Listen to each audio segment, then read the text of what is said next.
Yechi, thank you everyone for joining us to a shir of Bar Malchus.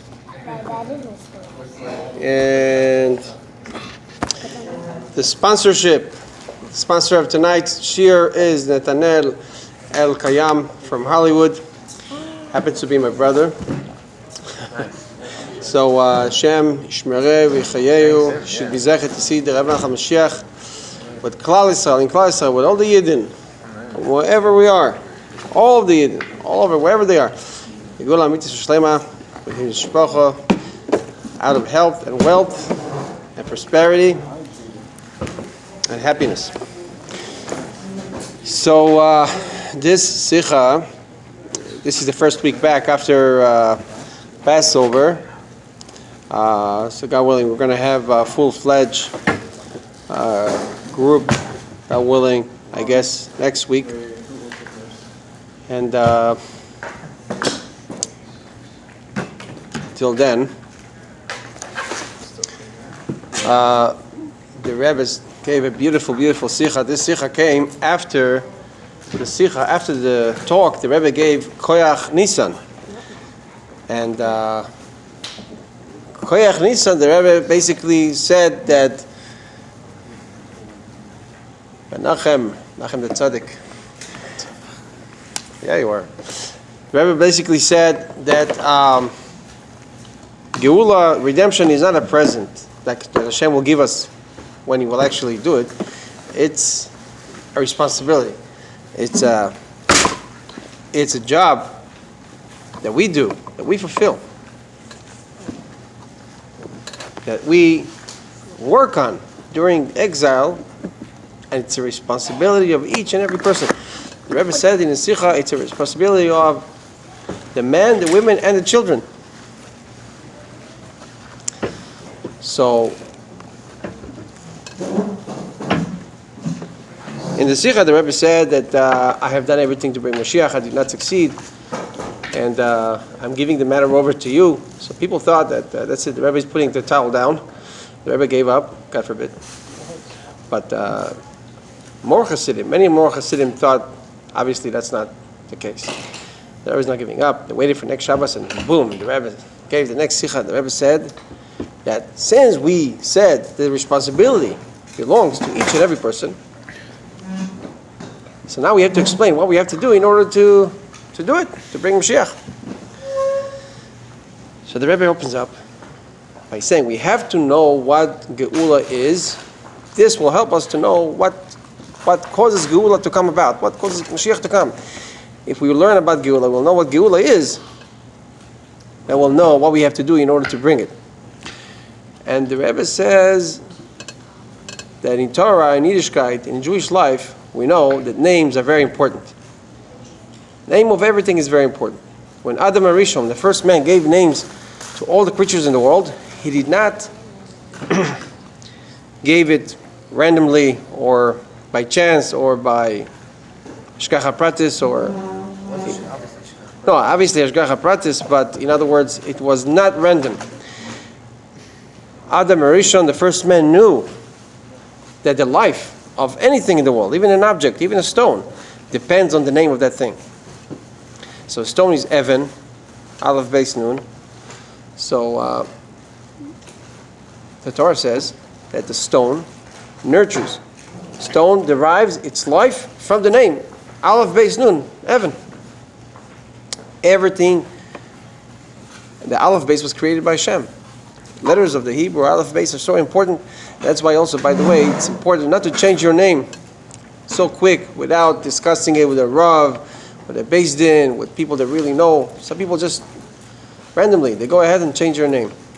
That's really not a good thing to do, because your name, the Aleph Beis of your name, is the map, the letters. Letters determine what kind of life your body receives Mishamayim, from Lamala, from Hashem. It all depends on the letters of your name. And your name was given to you by your parents, and they had the spirit of prophecy when they gave it to you. It's the only time in their life, the Rebbe says, that the parents have a spirit of prophecy when they give the name to their child. It's very important to keep your name. And from the name of everything, we can know about the content of what that is, what that thing means. So the Rebbe says the same thing with Geula. If we will learn about the name Geula, we will know what Geula means, then we will know what we have to do in order to bring it about quickly. Well, the first thing the Rebbe said to do Shabbos ago, this is Rim Torah. And the Rebbe said, well, the quickest thing to bring about Geula is to learn about Geula. That's the quickest, fastest, most direct, most easiest way, the Rebbe says, to bring about Geula, is to learn about it. And when you do that, you're going to bring about Geula, you're going to bring Geula quicker than you ever thought possible. That's the first thing. But now, the Rebbe goes deeper into it and explains what the word Geula means. So the Rebbe starts off by saying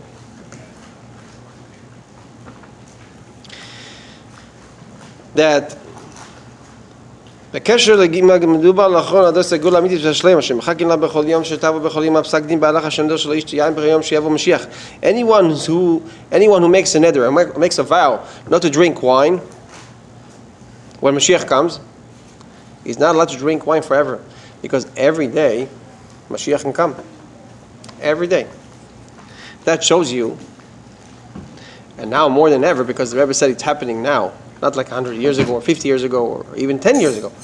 It's happening immediately, like instantly right now, according to what's happening around us in the world. And when we see the Rebbe's prophecy unfolding right now, the Rebbe just wants to show how imminent Geula is. It's not something that we're learning that's going to take place in the future, the far future, God forbid. It's taking place right now. So the Rebbe says that's why a person who said you cannot drink wine when Mashiach comes is not allowed to drink wine. Not just today, not just tomorrow, but any day, because it's happening right now.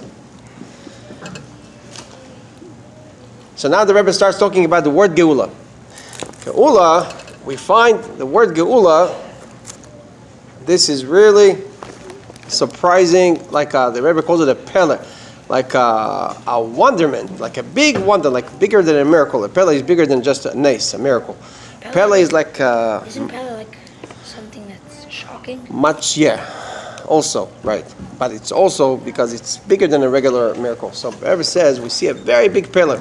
In the word Geula itself, we see the word Goyla. Goyla, Gimel Vav Lamed Hey. We're just taking out the Aleph, and we have Goyla. Goyla is exile. Goyla is Golus. Geula is redemption. It's exact opposite. Exact opposite. Total opposite of Geula. Two extremes in one word. Redemption and exile in the same word. But isn't it two different words? Because exactly, it's the same word. It's the same word, just with taking out the aleph. That's it. Exactly. If you take out the aleph, that becomes a different word. No? Exactly. So we did not really get rid of the whole word. We left the word there. All we did was just add the aleph, and we have geula. We have redemption.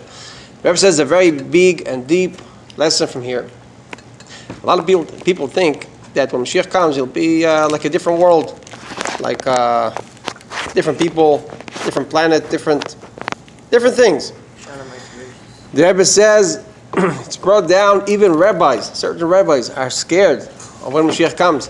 What will happen to my community? What will happen to all my achievements in the community? My money, my property, the people I have, all this glory and fame, everything. This is a result of the ignorance and the subject of Mashiach. Unfortunately, even people that are from the higher rank in Torah, they know, a person could know a lot in the Torah, a lot, like the whole Shas, but he will not know one iota when it comes to the subject of Mashiach and redemption.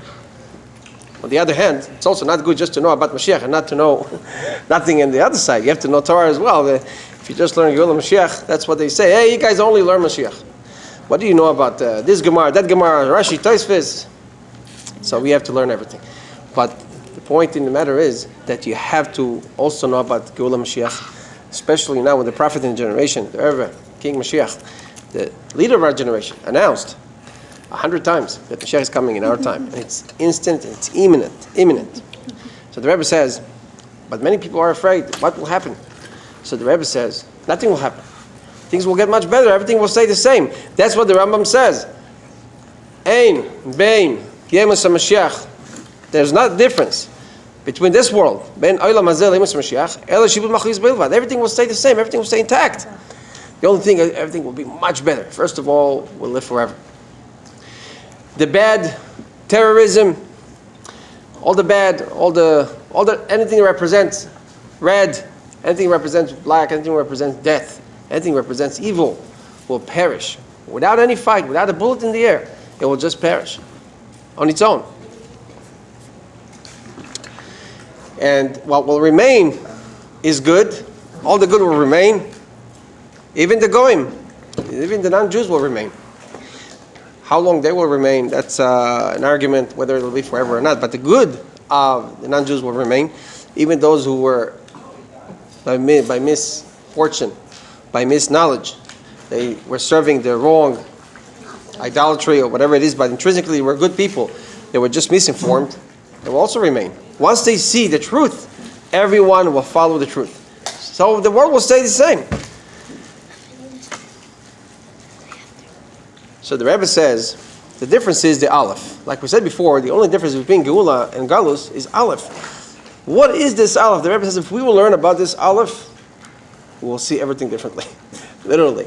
And I learned this Sikha with a very, very good friend of mine, Rabbi Zimornitzik from Israel. He explains it so good, so nice. In Hebrew it says it's called Betuv Tam Vadas. Really, really nice. Explains it to you how really that person really lives it. Like the Rebbe says, not only do we have to learn Mashiach, but we have to live Mashiach. So when you learn Mashiach, eventually you will live Mashiach.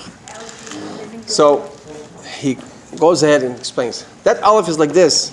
Everything we're doing now is actually going to happen, going to stay the same when Mashiach comes.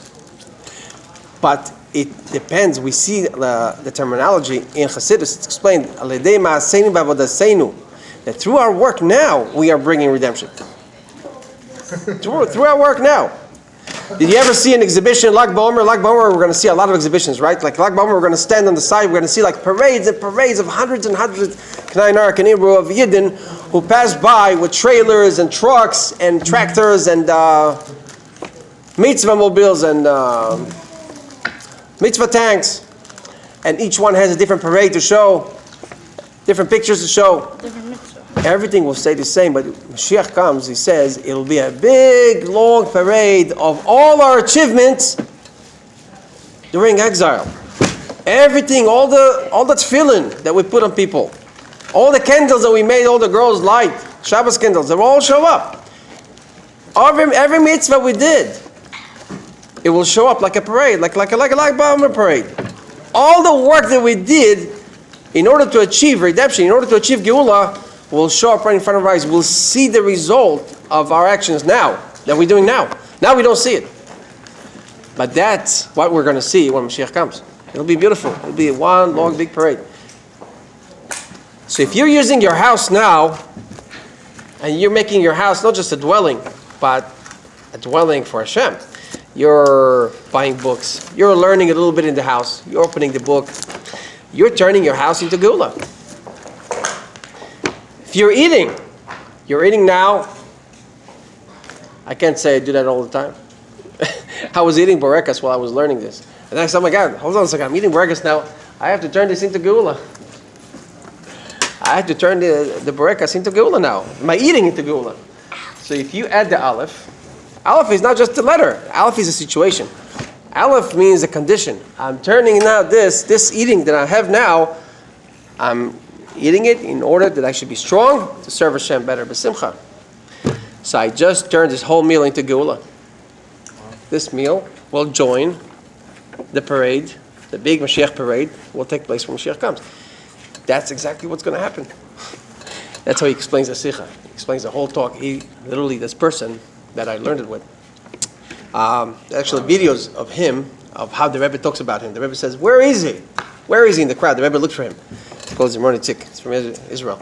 The Rebbe says, fill up his cup. Fill up his cup where he was during, before Rosh Hashanah, he was during Slichas, and the Rebbe says, fill up his cup with mashke. I don't care if he doesn't get up in the morning tomorrow. That's what he said about him. Zimroni Tzik. So he's pretty big figure. amongst Hasidim, especially in Israel. Not as many people know about him here, but the Rebbe even waited for him to come into the room in order to start the whole Kiddush Shluchim, the whole gathering of the Shluchim. Once a year, he was in the restroom, and the Rebbe waited for him. The Rebbe says, "Where is he?" And they waited for him to come in the room, and then the Rebbe started the whole. That's cool. The whole Farbrengen. It's unbelievable. So that person has a lot to say. So we can learn what you're learning from me now is not from me; it's from him. So it has more value than if I taught it to you from my own accord. So I'm just like a copycat right now. Messenger. I'm a messenger, exactly. So what he's saying is, I turn my meal into geula. Same thing with the person who learned is an artist. So he did tshuva. That person did tshuva. He became religious, came back to the roots. He got stronger. He started to keep Shabbos, started to eat kosher. He started keeping Torah mitzvahs. Does he have to stop drawing?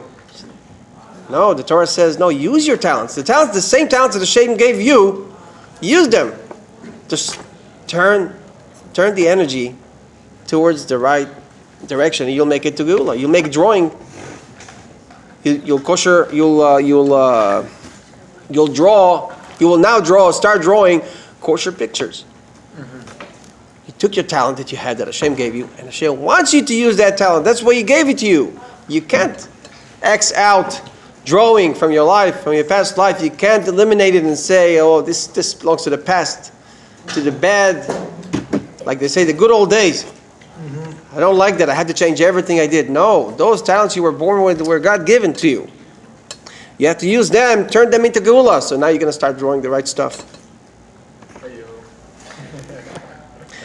Person who had a storefront, wasn't selling the right stuff or whatever it is. He's going to take the storefront now, start selling the right stuff.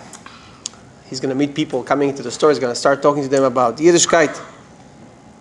He will turn the storefront into a geula. Mamash into geula. Professor Branover from Israel came to the Rebbe one time and said, Rebbe, when he met the Rebbe, he decided he was doing a full circle. He's becoming a religious, observant Jew, and he wanted to totally abandon his previous occupation of a scientist in Israel. So the Rebbe told him, no, you take scientist, and you will show yourself in the world how, through the eyes of the Torah, science actually agrees with Torah. How science and Torah bridge together. You're going to turn your whole occupation into geula. This will help you bring Mashiach much closer and faster, because you're taking the world. The world is so important to Hashem. You're taking it and you're turning it into everything you do and everything you use becomes geula. When you add the aleph into it, you add the aleph condition into it. You're using it to serve Hashem. That's really what you're doing when you're putting the aleph into geula. It should have been like this from the very outset, from the very beginning of creation. But Hashem didn't want it to be served on a platter like that everything is geula. So there wouldn't be a test. There wouldn't be what you call any resistance. There wouldn't be any challenge. Hashem wants a challenge. Hashem wants a challenge. Hashem wants us to have choice, free choice between good and bad. So in between, Hashem put it in a concealed world, with the world into the world, where the world conceals, and we don't see anything in this direction, but we're actually taking it and using it for the right reason and for the right direction. We're using it for Hashem, even though we don't see why, or we don't understand why, but we're doing it because we're told. We know this is the truth. We know by the instruction of the Torah. We know by our leader, the Rebbe, King Mashiach, that he's instructing us and guiding us and leading us and telling us how to do it and why to do it. And we're doing it because of that. We're actually turning this world into geula. And that's what brings geula, and that's what builds. These are the building blocks of geula. That's what we're going to see when Mashiach comes. This was really the gist of the Sikha. This really was the whole sum up of the Sikha.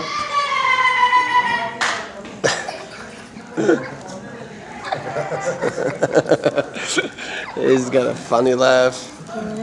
Sharabi.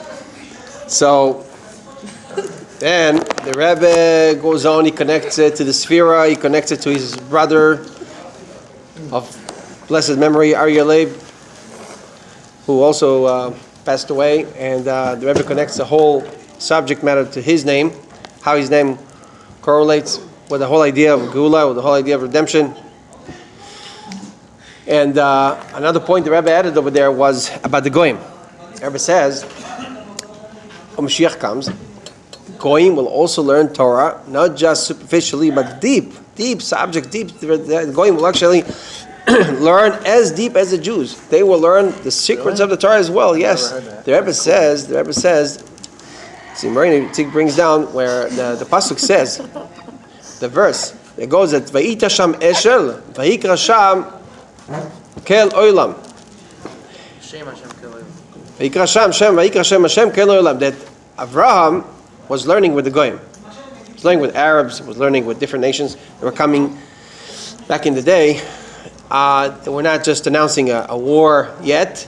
They were just like nations passing through the desert, and Avraham would accept into his tent all people from all different walks of life. They would come in, and Avraham would teach them.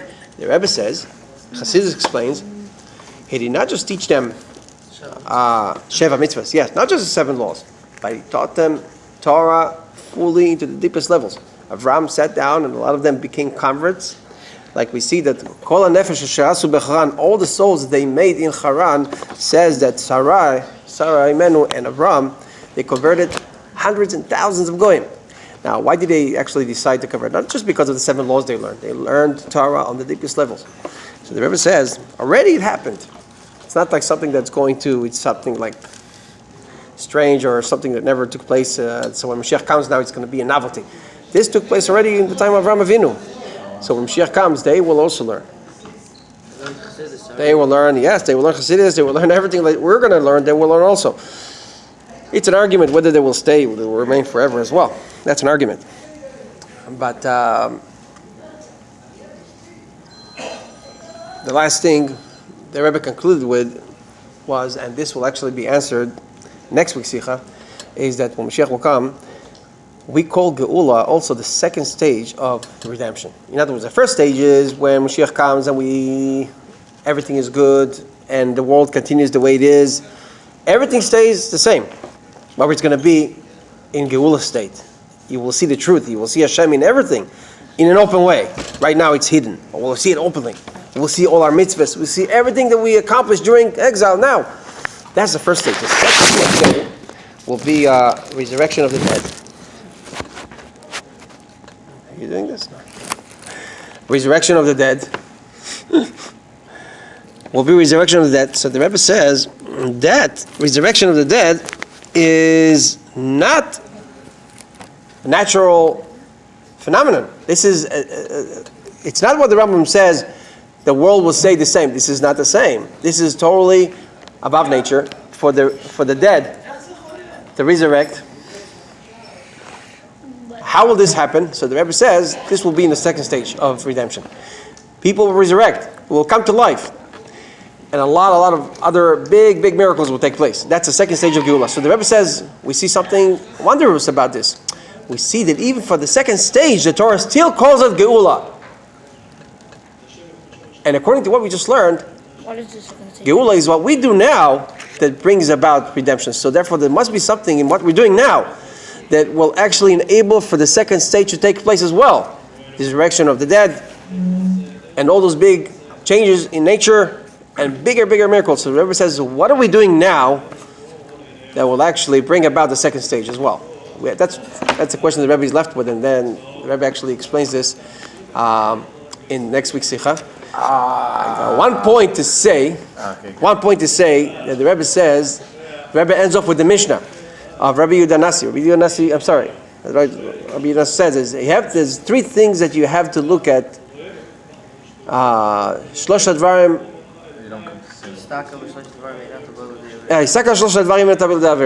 If you look at 3 things, you will not come to an Avera. And it's Dafka if you look in those 3 things. And the Rebbe says, then the Tana of the Mishnah enumerates the 3 things. So the Rebbe says, it's not, the Mishnah is very, very meduyak. Why is the Mishnah says Why does the Mishnah say 3? We know, if we look at the things, we'll see it's 3. The Mishnah is very exact. The Mishnah is not adding anything extra, so the Mishnah would have left this out. We would not have to mention we have to look at 3 things. We would count and see these 3 things. The Mishnah does not include anything extra. There must be a reason, a deeper reason why the Mishnah says look at 3 things. The Rebbe says those 3 things are a different segment of the Mishnah. It does not really relate to the second part of the Mishnah. It's a part of it in and of itself. It's a part of its own. It's a part of the Mishnah that relates totally to a different component about Geula Mashiach. The Rebbe says that people, one thing is Hashem. 2 things is myself and Hashem. 3 things is myself, Hashem, and the world. It's a big, unbelievable phenomenon. The Rebbe says a lot of people look one eye, look at one thing, and that's very fortunate. It leads to a lot of, God forbid, misfortune along the way. The Rebbe says they look at themselves, only themselves. They don't even want to look at God, God forbid. 2 eyes, 2 things is Hashem and myself, and ignoring the world. The Rebbe says it's better. It's better, much better. At the same time, if you ignore the world, God forbid, you're bound to fail. Because remember, if you look at 3 things, you will not come to sin. So looking at just yourself and Hashem is ignoring the world, and eventually, God forbid, failing, bring yourself to very big failures. But if you look at 3, and dafka 3, you will not come to sin, you will not come to an avera. Looking at yourself, Hashem, and the world, and how to serve Hashem in the world. Many attempts were made to serve Hashem by you and serving Hashem only, and trying to ignore the world. I heard, there's a lot of attempts where let's leave these people, let's not treat these people, let's not communicate with these people, let's not communicate with this part of society, whatever it is. These people failed over and over again. All these attempts were a big failure. And we see all throughout history. While people tried to, so to speak, hasten Geula, bring Mashiach faster, by ignoring the service in this world, ignoring what they have to do in this world to serve Hashem, trying to eliminate the world and treat the world as a different segment, annihilate, so to speak, totally disown the world, brings to many misfortunes and many failures along the way. The Rebbe says none of them succeeded and none of them brought the Geula, but only through our action, through serving Hashem in the world, through the 3 things. You're thinking about yourself, you're thinking about Hashem, and you're doing this, you're serving Hashem through the world, dafka. It's so important. This is why the galus, the exile is taking 2,000 years. The Rebbe says, look how precious the world is to Hashem. Hashem wants us to go through 2,000 years with the world. With serving Hashem through the world. That's how important you can fathom, you can start to understand how important the world is to Hashem. That you serve Hashem through the world. And all those who attempted to make it shorter and to cut corners, whatever, they had to come back. The Rebbe says they had to get back souls into bodies again and do their work that was not complete. Even if they were righteous people. But they did not. They tried to ignore the world. They tried to be isolated from the world. They tried to do a service of theirs to Hashem only to be pious. That's not what Hashem wants. Very important Mishnah. That through this Mishnah, the Rebbe will explain why the second stage that we spoke about, it will be totally miraculous and totally above nature, is also related to the work we do now. This will be, God willing, next week. Till then, thank you so much.